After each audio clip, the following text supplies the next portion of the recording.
Good morning. हम लोगों को आज नया लेसन यानी अध्याय 7 शुरुआत करना है, जिसका नाम है व्यापार एवं भूमंडलीकरण। ये इतिहास जो आपका विषय है, इसका 7वां लेसन है। व्यापार और भूमंडलीकरण। तो व्यापार क्या कहलाता है? व्यापार हम लोग जानते हैं बिजनेस, यानी एक दूसरे लोगों से या एक दूसरे देशों से सामानों का लाना ले जाना यानी आदान प्रदान, वो व्यापार कहलाता है। और भूमंडलीकरण कहने का अर्थ है अर्थव्यवस्था के क्षेत्र में एक ऐसा परिवेश उत्पन्न करना जिससे कि पूरा विश्व की अर्थव्यवस्था एक भूमि पर आ जाए और पूरा विश्व एक गांव जैसे बड़े गांव के रूप में परिवर्तित हो जाए। यानी कहने का मतलब है, भूमंडलीकरण कहने का मतलब है कि पूरे विश्व की अर्थव्यवस्था व्यापार को एक भूमि पर ला देना, जहां पर विश्व की किसी भी देश की वस्तुएं खरीदना हमको आसान है, आम लोगों के लिए उपलब्ध हो। यानी वैसा भूमि जहां विश्व की सारी वस्तुएं आपको आम लोगों को खरीदने के लिए मिल जाती हैं, तो वो हो गया आप लोगों का भूमंडलीकरण, जो एक बड़े गांव के रूप में विकसित हो जाए, एक बड़े गांव के रूप में लगे पूरे विश्व की अर्थव्यवस्था, उसको भूमंडलीकरण कहते हैं। और व्यापार यानी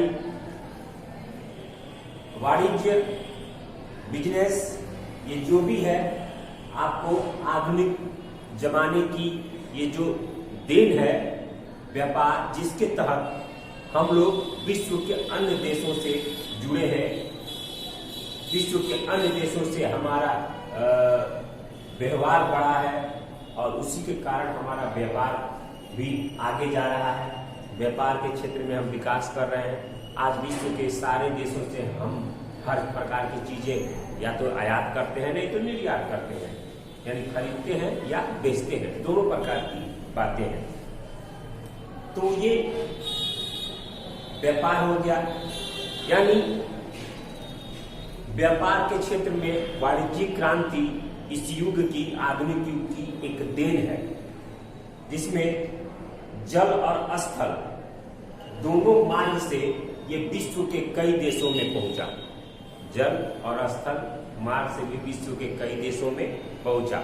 हालांकि इसका केंद्र यूरोप था। क्यों यूरोप था?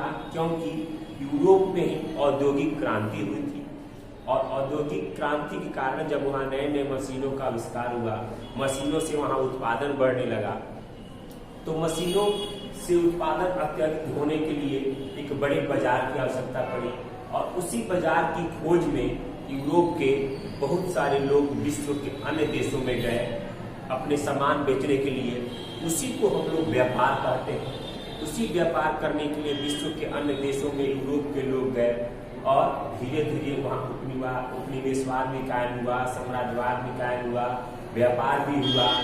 लोगों ने एक दूसरे के रहन सहन के बारे में जाना, एक दूसरे की संस्कृति के बारे में जाना, एक दूसरे की भाषा के बारे में जाना।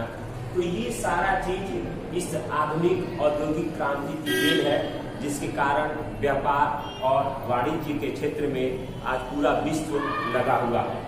यानी हर विश्व के हर देश के पास एक अपना तकनीक है और उस तकनीक के सहारे वो अपनी वस्तुओं का निर्माण करता है और उसको व्यापार के क्षेत्र में विश्व के किसी भी देश में वो उपलब्ध हो रहा है। जैसे कि हम मान लें कि हमारा मोबाइल कंपनी जो है, हमारे बढ़िया सेट, जैसे मान लें हम एप्पल का आईफोन ले लें, वो अमेरिका में उत्पादन होता है, लेकिन हमारे भारत में भी वो उपलब्ध है खरीदने के लिए।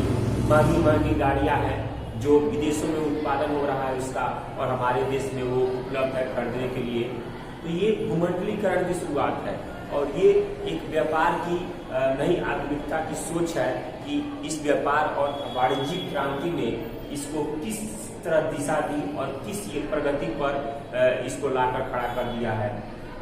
आज पहले जमाने में लोग सोचते थे कि ये तो जापान में बना हुआ, ये कैसे मिलेगा, ये इंग्लैंड में है, इंग्लैंड से कैसे हमको मिलेगा। लेकिन यूरोप की देन है, औद्योगिक क्रांति की देन है।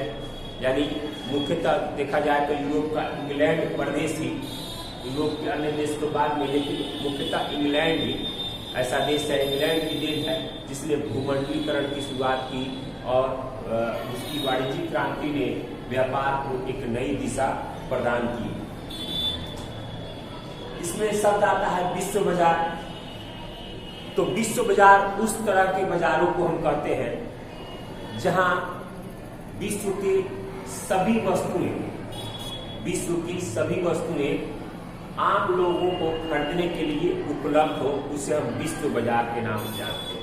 जैसे हमारे देश का एक राज्य है मुंबई, जिसको हम विश्व बाजार कह सकते हैं।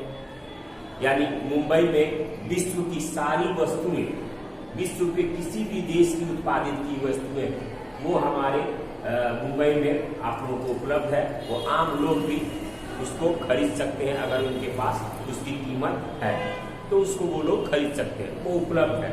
तो इसीलिए हमारे विश्व की आर्थिक राजधानी कही जाती है। यानी भारत की आर्थिक राजधानी हम किसे कहते हैं?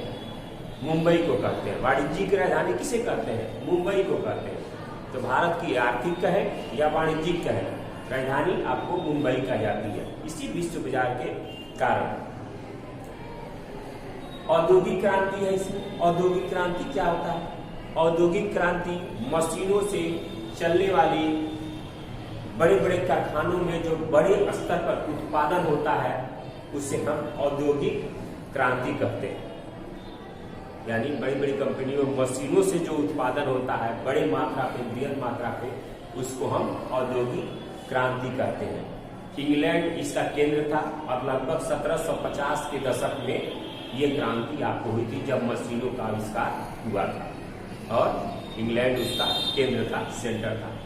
तो आज के लिए इस सिमुलेशन के बारे में इतना ही जानकारी। अगले वीडियो में हम इसके बारे में आगे पढ़ेंगे।